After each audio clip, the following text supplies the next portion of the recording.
नमक का नया विभाग बनने के बाद नमक के व्यापार पर रोक लग गई। बावजूद इसके लोग चोरी छिपे इसका व्यापार कर रहे थे। नमक का व्यापार करने के लिए कई हथकंडे अपनाए गए। व्यापारियों ने कभी घूस देकर तो कभी अपनी चालाकियों से इस व्यापार को अंजाम दिया। इधर कुछ अधिकारी नमक विभाग में दरोगा पद के लिए लाइन में खड़े थे। यहाँ तक कि वकील भी इस विभाग को अपने कब्जे में लेने के लिए उत्सुक थे।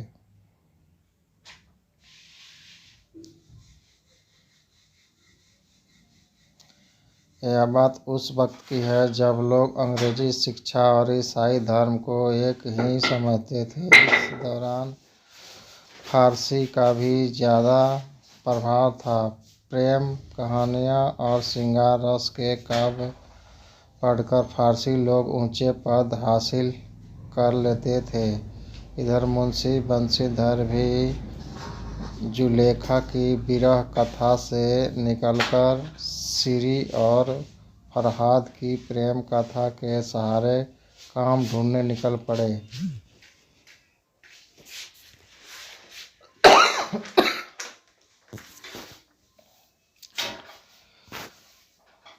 बंशीधर के पिता एक अनुभवी इंसान थे, इसीलिए उन्होंने बंशीधर को घर की बिगड़ती आर्थिक दशा के बारे में बताया। उन्होंने कहा, बेटियां जवान हो रही और मैं अब कितने दिन का मेहमान हूँ, कुछ दिन नहीं कहा जा सकता। अब तुम्हें ही इस घर का बोझ संभालना है। बंशीधर के पिता ने उन्हें समझाते हुए कहा, नौकरी कैसी भी हो कर लेना, बस यह देखना कि तनख्वाह कितनी मिल रही है। नौकरी ऐसी ढूंढना जिसमें ऊपरी कमाई हो, क्योंकि महीने की तनख्वाह से घर की ज़रूरत पूरी नहीं हो सकती। ऊपरी आय भगवान का आशीर्वाद है जिससे ज़िंदगी के हर शौक़ पूरे किए जा सकते हैं और इसी से बरकत भी होती है। बंशीधर के पिता ने उन्हें आगे समझाया, यह बहुत समझदारी का काम है। पहले लोग उनकी ज़रूरतों को समझो और फिर मौके की तलाश में जुट जाओ। इसके बाद जो ठीक लगे वो करो। यह याद रखना कि ज़रूरतमंद व्यक्ति के साथ सख्ती से पेश आने में ही फ़ायदा है। बंशीधर बहुत होशियार और सज्जन पुरुष थे। वह पिता की सारी बातें सुनकर मंजिल की ओर बढ़ चले। समय का पहिया आगे बढ़ता और देखते ही देखते बंशीधर नमक के दरोगा बन गए। नमक विभाग में नमक की चौकीदार नौकरी पाकर बंशीधर बहुत खुश थे। बंशीधर की तरक्की देख पड़ोसियों को उनमें जलन होने लगी। बंशीधर को नमक विभाग में 6 महीने भी नहीं हुए थे कि विभाग के अधिकारी उन लोगों पर आँख मूंदकर भरोसा करने लगे थे। उन्होंने अपने काम और अच्छे व्यवहार से अलग अफसरों की नज़रों में बड़ा सम्मान पा लिया था।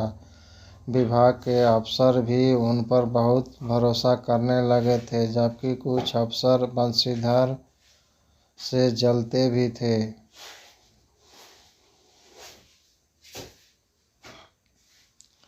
सर्दियों का मौसम शुरू हो चुका था। बंशीधर के दफ्तर से कुछ दूरी पर जमुना नदी बहती थी, जिस पर एक छोटा पुल बना हुआ था। रात का समय था। नमक के सिपाही और चौकीदार नशे में मस्त थे। नमक के दरोगा मुंशी बंशीधर भी दफ्तर में आराम कर रहे थे। उन्हें अचानक कुछ गाड़ियाँ और मलाहों की आवाज़ें सुनाई दी। आवाज़ सुनकर दरोगा जी नींद से जागे। दरोगा जी के मन में सवाल आया कि आखिरकार इतनी रात में गाड़ियाँ नदी के पार क्यों जा रही है। दरोगा जी ने अपनी वर्दी पहनी और तमंचा जेब में रखकर पुल पर जा पहुँचे। वहाँ उन्होंने देखा कि कई गाड़ियाँ एक कतार में पुल पार कर रही थी। उन्होंने कड़क आवाज़ में पूछा, यह किसकी गाड़ियाँ हैं?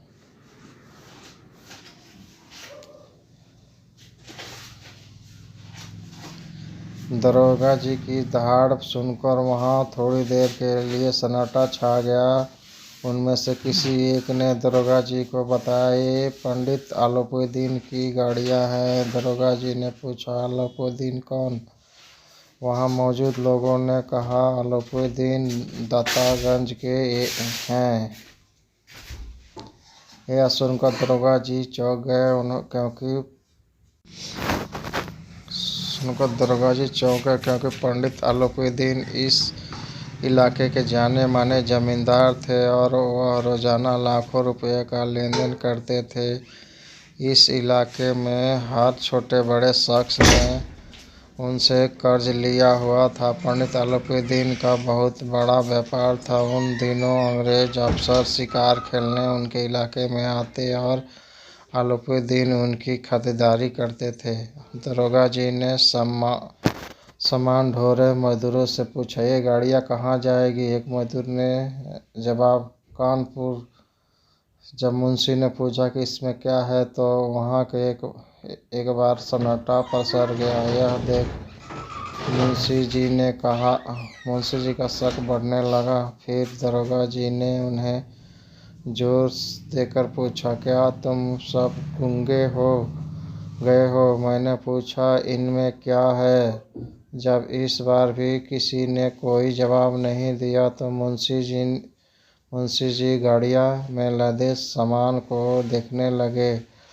उन्होंने देखा कि गाड़ियाँ नमक से भरी हुई है। इस घटना की सूचना जैसे ही पंडित आलपुद्दीन को मिली तो वो लिहाफ ओढ़े दरोगा के पास खड़े हो गए और बोले, दरोगा साहब, ऐसा क्या अपराध हो गया कि गाड़ियाँ को आगे जाने नहीं दिया जा रहा है? दरोगा बंशीधर ने कहा, यह सरकारी आदेश है। इस पर पंडित आलपुद्दीन बोले, आप ही हमारी सरकार है और हम किसी सरकार को नहीं जानते। यह तो आपका और हमारे घर का मामला है। हम कभी आपसे बाहर हो सकते हैं क्या? आपने बेवजह तकलीफ उठाई।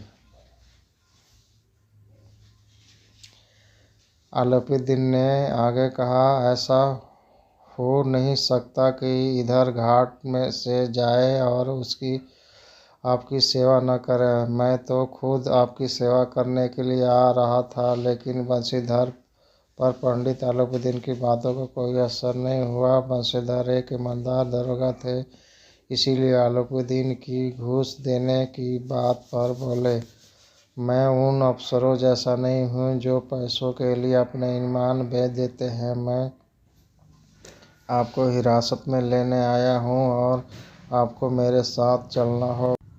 मेरे पास बात करने का समय नहीं है। इतना कहकर दरोगा जी ने जमींदार को बदलू से आलपुद्दीन को हिरासत में लेने को कहा।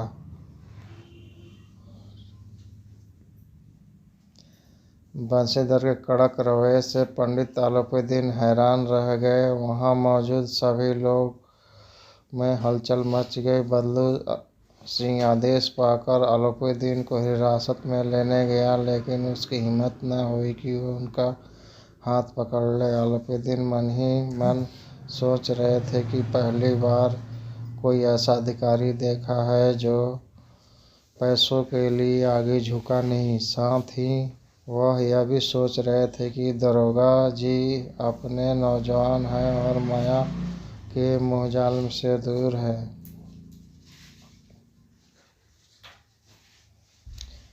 पंडित आलपुद्दीन ने बड़ी विनम्रता के साथ कहा, बाबू साहब, ऐसा ना कीजिए, हम मिट जाएंगे, हमारी इज्जत मिट्टी में मिल जाएगी।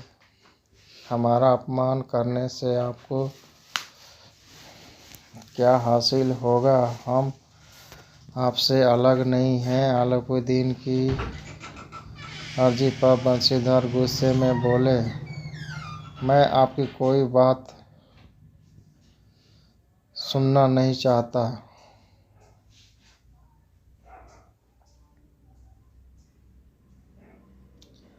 उन्होंने बंशीधर को 1,000 रुपये देने की बात कही, लेकिन बंशीधर गुस्से में बोले, 1,00,000 रुपये देने से भी मेरा ईमान नहीं डगमगाएगा। अलाउद्दीन की लाख कोशिश करने के बाद भी बंशीधर अपने ईमान पर डटे रहे। बात 40,000 तक देने की पहुंच गई, लेकिन दरोगा बंशीधर ने रुपयों के प्रति कोई लोभ नहीं दिखाया।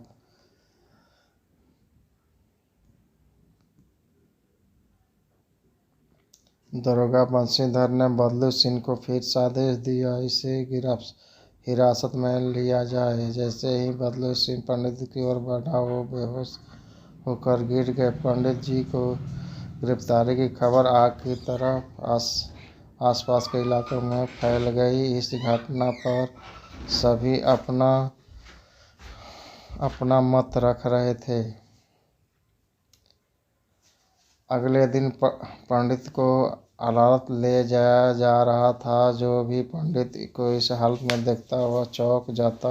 यह पहली बार था जब पंडित अलाउद्दीन को यह सब सहना पड़ा। लेकिन अभी अदालत पहुंचने में देर थी। पंडित जी इस शहर के सेठ थे। अधिकारी लोग उनके भक्त, वकील उनके आज्ञा का पालक और चपरासी चौकीदारी उनके गुलाम थे। पंडित जी को बचाने के लिए वकीलों की सेना तैयार की जा रही थी। पैसों की कोई चिंता न थी। सच को झूठ साबित करने के लिए पूरा इंतजाम किया गया। इधर बंशीधर के पास सच के सिवा कोई सबूत नहीं था। उन्हें विश्वास था कि पंडित जी अलाउद्दीन को सजा जरूर मिलेगी, लेकिन सब कुछ उल्टा पड़ गया। डिप्टी मजिस्ट्रेट ने पंडित अलाउद्दीन को बरी करते हुए कहा कि इन पर लगाए गए सभी आरोप बेबुनियाद हैं। पंडित अलाउद्दीन हंसते हुए दरोगा बंशीधर के पास से गुजर गए। दरोगा को सभी के सामने अपमान झेलना पड़ा, यहाँ तक कि उन्हें नौकरी से हटा भी दिया गया। यह खबर के लिए मुंशी अपने घर पहुंचे तो पिता ने खूब सुनाया और कहा, मेरे लाख कहने पर भी तुमने मेरी बात न मानी। मेरा मन कह रहा था कि अपना और तुम्हारा सिर फोड़ दूं। मुंशी बंशीधर चुपचाप सब सुनते रहे। इसी तरह एक सप्ताह बीत गया। शाम का समय था। मुंशी के घर एक सजा धजा रथ आया और पंडित अलाउद्दीन थे। उन्हें देखते हुए मुंशी के पिता दौड़े दौड़े उनका स्वागत किया। आगे बढ़कर उनका झुककर सलाम किया। उनसे पंडित जी के माफ़ी मांगते हुए कहा, नालायक लड़का है, इससे अच्छा होता कि हम भगवान निसंतान रहता। इस बात पर पंडित जी ने कहा, ऐसा मत कहो। धर्म पर चलने वाले लोग बहुत कम होते हैं। बंशीधर की ओर बढ़ते हुए पंडित जी ने कहा, दरोगा साहब, इसे खुशामद न समझें, क्योंकि खुशामद करने के लिए मैं इतनी दूर न आता। उस रात आपने मुझे हिरासत में लिया था, लेकिन आज मैं खुद अपनी इच्छा से आपकी हिरासत में आया हूँ। मैंने हजारों अमीर देखे, हजारों ऊंचे अधिकारियों से काम करवाया, लेकिन आपसे हार गया। मैंने अभी सभी को अपना और अपनी दौलत का गुलाम बनाकर छोड़ दिया, लेकिन आज आप मुझे आज्ञा दे कि मैं आपसे कुछ विनती कर। बंशीधर को लगा था कि पंडित जी उन्हें बेइज्जत करने आए हैं, लेकिन उनकी इन बातों को सुनकर उनका भ्रम दूर हुआ। बंशीधर ने स्वाभिमान के साथ उनका सम्मान किया। बंशीधर ने पंडित जी की ओर देखा और धीमी आवाज में कहा, उदारता है, मैं धर्म से जकड़ा हुआ था नहीं, मैं आपका दास हूँ। अलाउद्दीन ने बंशीधर से विनम्रता से कहा, वहाँ जमुना के पुल पर आपने मेरी एक बात न सुनी, पर अब आपको मेरी एक बात माननी पड़ेगी। बंशीधर ने कहा, मैं भला आपके क्या काम आ सकता हूँ, लेकिन आप जो करने कहेंगे उसमें कोई गलती न होगी। अलाउद्दीन ने एक स्टाम्प पेपर लगा पत्र निकाला और उससे बंशीधर को देकर बोले, इस पद को स्वीकार कर लो और अपने हस्ताक्षर कर दो। जब बंशीधर ने उस स्टाम्प पर लगे पत्र को पढ़ा तो उनकी आंखों में आंसू आ गए और क्योंकि पंडित जी ने बंशीधर को अपनी सारी जायदाद का अस्थायी मैनेजर बनाने का फैसला दिया था और नौकरी पद के मुताबिक बंशीधर को 6,000 रुपये अतिरिक्त भत्ता, सवारी के लिए घोड़ा और रहने के लिए बंगला और नौकर चाकर मुफ्त पेश किए गए। बंशीधर कांपते हुए शब्दों में बोले, मुझे अब मैं इतनी हिम्मत नहीं है कि आपके सम्मान में कुछ कह सकूं, लेकिन मैं ऐसे ऊंचे पद के लिए लायक नहीं हूं। अलाउद्दीन हंसते हुए बोले, मुझे इस समय तुम्हारे जैसे एक अयोग्य शख्स की ज़रूरत है। बंशीधर ने गंभीरता होते हुए बोले, वैसे तो मैं आपका दास हूँ। आप जैसे महान और सज्जन पुरुष की सेवा करना मेरे लिए सौभाग्य की बात है, लेकिन मुझे ना तो समझ है न ही शिक्षा जो इन कर्मियों को पूरा कर सके। ऐसे बड़े पद के लिए आपको किसी अनुभवी की जरूरत होनी चाहिए। बंशीधर की बात सुनकर अलाउद्दीन ने बंशीधर को कलम थमाते हुए कहा, मुझे ना तो समझदार इंसान की चाह है न किसी अनुभवी शख्स की। ईश्वर की कृपा से मुझे एक मोती मिला है जिसके आगे अनुभवी इंसान भी फीके पड़ गए। अलाउद्दीन ने बंशीधर से आगे कहा, ज़्यादा सोचिए मत और हस्ताक्षर कर दीजिए। ईश्वर से यही प्रार्थना करता हूँ कि आपको नदी के तट वाला रौबदार, ईमानदार, कठोर और धर्मनिष्ठ दरोगा बनाए रखे। इतना सुनकर बंशीधर की आंखें एक बार फिर भर आई। उन्होंने पंडित जी की ओर श्रद्धाभाव से देखा और नौकरी पत्र पर हस्ताक्षर कर दिए। यह देखकर अलाउद्दीन ने बंशीधर को अपने गले से लगा लिया। कहानी से सीख। इस कहानी से यह सीख मिलती है कि ईमानदार और कर्तव्यहीन इंसान को बड़ा बनाते हैं। ये वो दौलत है जिसे हर कोई पा नहीं सकता। ऐसे ही मुंशी प्रेमचंद की कहानियाँ आपको मिलती रहेगी। वीडियो को लाइक सब्सक्राइब ज़रूर करें। धन्यवाद। वीडियो को लाइक सब्सक्राइब ज़रूर करें। धन्यवाद।